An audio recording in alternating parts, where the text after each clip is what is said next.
Thank you, Mr. Speaker.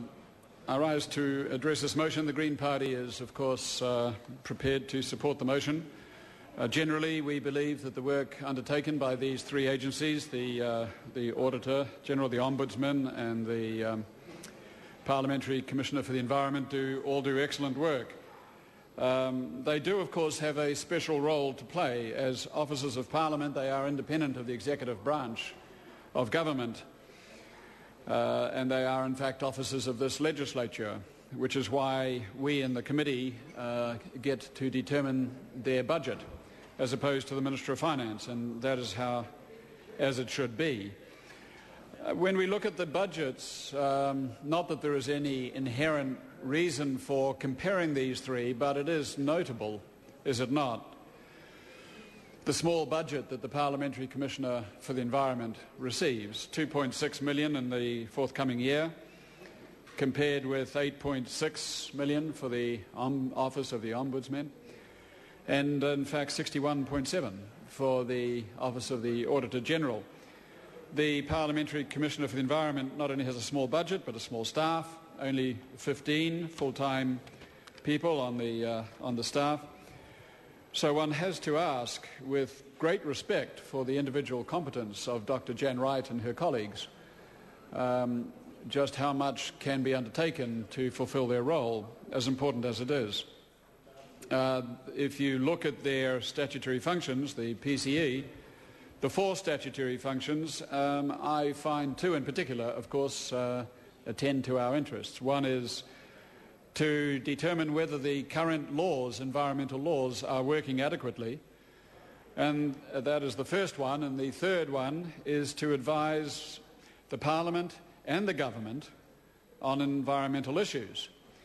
Well, of course, that third remit requires different functions, because it is one thing to advise the Parliament, another thing to advise the government. The Parliament debates and the government decides.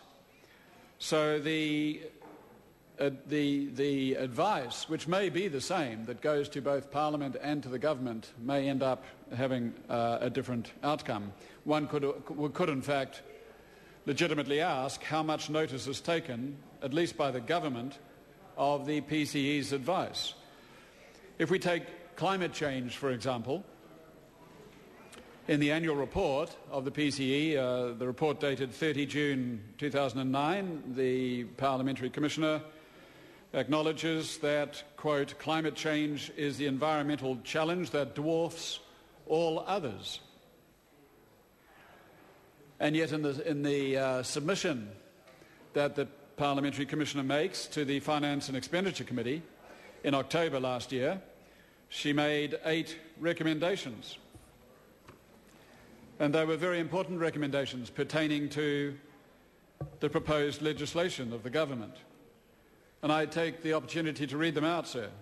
The first is that the allocation of free carbon credits should only be granted if there is a genuine reason for it, and these reasons should be stated publicly for each particular activity. Secondly, that New Zealand should not align itself with Australia's proposed scheme, which is an issue of considerable pertinence to today.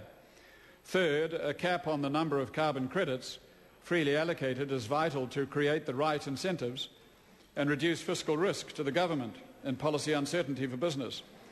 4, the phase-out of free carbon credits is far too slow. The 5th is that allocation to the agriculture sector should be reviewed. The 6th is that transparency should be increased, particularly regarding allocations. 7th, allocation provided to protect competitiveness should be reassessed more regularly than 5 yearly. And finally, the provisions that are meant to reduce the negative impact of the ETS on the tree weed problem should be strengthened. Now, those are 8 different recommendations made to the government in accord with its statutory function. Which ones of those 8, Mr. Speaker, were adopted by the government? I may stand corrected, but my understanding would be none. So one could perhaps conclude that there might be some merit in having a line item, budgetary line item, not necessarily tucked into the PCE, because you would need to be independent of the PCA to determine which of the recommendations, which general advice from the PCE to the government has in fact been adopted. There is one other issue I would draw to the attention of this House. The Parliamentary Commissioner for the Environment is true to the principles of the PCE. You'll find in their annual report they do in fact produce their own carbon footprint for analysis. The PCE emits 15.8 tonnes of carbon emissions over the last year, a slight decrease on the year before. And that, I think, also posits a question for the attention of this House. Should it be the case, Mr. Speaker, that that government departments, PCE not being a government department, should government departments also produce their carbon footprint for scrutiny and analysis by the House or by the public? We do remember that the previous government had a scheme, I think it was called Government 3, in which the sustainability, 3 lines of sustainability, environmental, social and economic, were to be scrutinised, government department by department. The present government saw fit to abolish that in March of last year, and my question is why? Would it not have been in order for the government departments to have continued that? Certainly the PCE is setting its own model.